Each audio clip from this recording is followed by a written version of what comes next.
Si barang lokal ini juga sebenarnya ada terkendala tersendiri. Ya, kalau kita ngomong tentang harga gitu ya, harga itu kan dibentuk oleh biaya kan.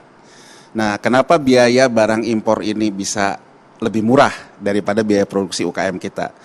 Tadi ada dua dikatakan, bisa kebijakan non tarif, kebijakan tarif. Jadi kalau kebijakan non tarif, playing field barang impor masuk ini kan harus melalui beberapa tahapan, sertifikasi lah dan sebagainya. Pada akhirnya playing field harganya akan sama nih sama yang lokal.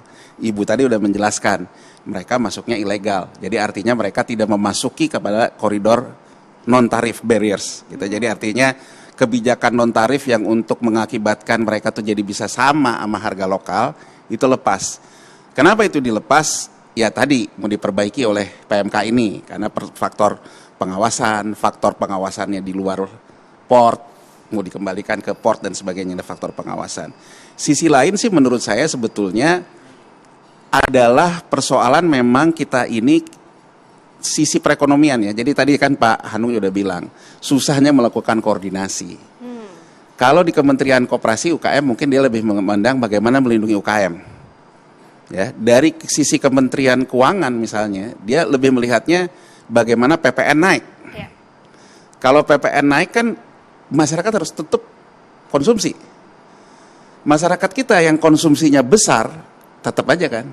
Yang kelompok pendapatannya miskin enggak, kaya juga enggak. Tengah-tengah lah. Ya, tengah ke bawah. Nah kelompok ini kan sangat sensitif terhadap harga. Yeah. Ini yang kemudian digenjot ya sama harga barang-barang impor itu. Nah di sisi ini orang ngelihatnya yang penting satu ada pedagang juga yang tumbuh. Walaupun tadi Ibu tadi bilang sekarang juga kita udah harus hati-hati karena pedagangnya juga ternyata diimpor. Gitu ya. Tapi yang terjadi keterlanjuran kan di situ. Bahwa sektor informal kita yang menjadi pedagang ini, mereka hidup. Masyarakat kita konsumsinya juga hidup dari barang ini. Nah, tapi kemudian UKM tambah jerit-jerit. Nah, UKM tambah jerit-jerit ini, kementerian lain yang melindungi UKM membutuhkan kebijakan tarif yang ada di Kementerian Keuangan. Untuk sama, juga membutuhkan kebijakan macam-macam lah. Ada soal hutang bank dan sebagainya itu. Nah, jadi kalau kita lihat, kalau kita ingin membenahi UKM-nya, baik itu UKM yang levelnya adalah produksi maupun levelnya UKM pedagang, ya memang kebijakannya harus solid. Okay. Bukan hanya kebijakan yang sifatnya itu sektoral. Yeah. Jadi kebijakannya itu adalah kebijakan UMKM, tapi tidak menyentuh kebijakan tentang tarif yang ada di Departemen Keuangan, kebijakan non tarif yang ada di Departemen Perdagangan.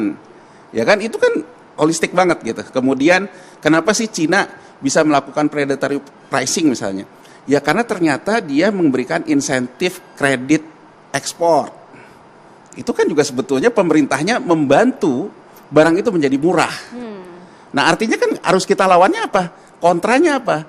Berarti kita memberikan yang namanya bunga murah untuk UMKM kita berproduksi. Kan kontranya begitu. Nah jadi kalau kita mau ngelihatnya dari sudut pandang bagaimana menggairahkan UMKM yang produksi, kebijakannya harus ke sana. Tapi kalau yang terjadi sekarang sebetulnya, yang terjadi sekarang itu memang pedagangnya Spanyol, separuh nyorong, konsumennya juga yang penting pakai barang gitu.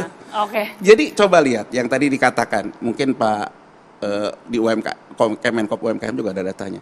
Untuk barang yang sedikit high end ke atas banyak UKM kita yang punya daya beli. Yeah. Tapi untuk yang ke sini nggak ada. Jadi kalau UMKM misalnya yang buat tas, tapi tasnya juga naik ke atas sedikit, ada daya belinya.